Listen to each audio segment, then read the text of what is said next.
નમસ્કાર, આપ જોઈ રહ્યા છો જેકેએસ ન્યૂઝ ગુજરાતી. વાત કરીએ તો માળિયાહાટીનામાં નારી શક્તિ વંદન કાર્યક્રમ યોજાયો હતો. માળિયાહાટીના માર્કેટયાર્ડ ખાતે નારી શક્તિ વંદન કાર્યક્રમ યોજાયો હતો. દેશના વડાપ્રધાન દ્વારા કાર્યક્રમ દ્વારા નારી શક્તિ વંદન દ્વારા મહિલાઓને આજની 21મી સદીમાં બહેનોને આત્મનિર્ભર બને તે માટે સરકારે બહેનો માટે વિવિધ કલ્યાણકારી યોજનાઓ બનાવી છે, જેમાં બહેનો વધુમાં વધુ લાભ લઈ આત્મનિર્ભર બને તેવી ચર્ચા કરી હતી. માંગરોળ માળિયાહાટીના ધારાસભ્ય ભગવાનજીભાઈ કરગઠિયા, ઠાકરશીભાઈ ચાવિયા, કાનજીભાઈ યાદવ, જેતુભાઈ સિસોદિયા સહિતના મહાનુભાવો ઉપસ્થિત રહ્યા હતા. માંગરોળ માળિયાહાટીના ધારાસભ્ય ભગવાનજીભાઈ કરગઠિયા સહિતના મહાનુભાવો નારી શક્તિ વંદન કાર્યક્રમમાં ઉપસ્થિત મહિલાઓને માહિતગાર કર્યા હતા. આ કાર્યક્રમમાં મોટી સંખ્યામાં બહેનો ઉપસ્થિત રહ્યા હતા. મહાનુભાવો તેમજ અધિકારીઓ તેમજ પદાધિકારીઓ દ્વારા દરેક બહેનોને સરકારની વિવિધ યોજના વિશે માહિતી આપી હતી. જેકેએસ ન્યૂઝ ગુજરાતી સાથે પ્રતાપ સિસોદિયા, માળિયાહાટીના.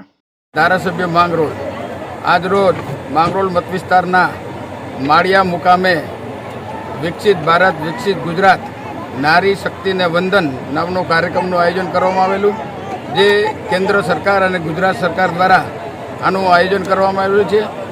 ઓછામાં ઓછી 3,000 થી 3,500 બહેનોએ આમાં ભાગ લીધો છે અને નારી શક્તિનો નારી પગભર થાય, નારી સ્વનિર્ભર બને એના માટેનું તમામ માર્ગદર્શન આપવામાં આવ્યું, જેમાં પ્રાંત અધિકારી ભાલાડા મેડમ, તાલુકા વિકાસ અધિકારી શ્રી, મામલતદારશ્રી તથા ટીડીઓ સાહેબ હાજર રહ્યા અને તાલુકાના તમામ ભારતીય જનતા પાર્ટીના આગેવાનો, ચૂંટાયેલા તમામ જિલ્લા પંચાયત, તાલુકા પંચાયતના સભ્યો અને પંચાયતના સભ્યો સહિત મોટી સંખ્યામાં લોકો હાજર રહ્યા અને સારી રીતે આ કાર્યક્રમનું આયોજન થયું અને સારી રીતે કાર્યક્રમ સંપન્ન કરવામાં આવ્યો.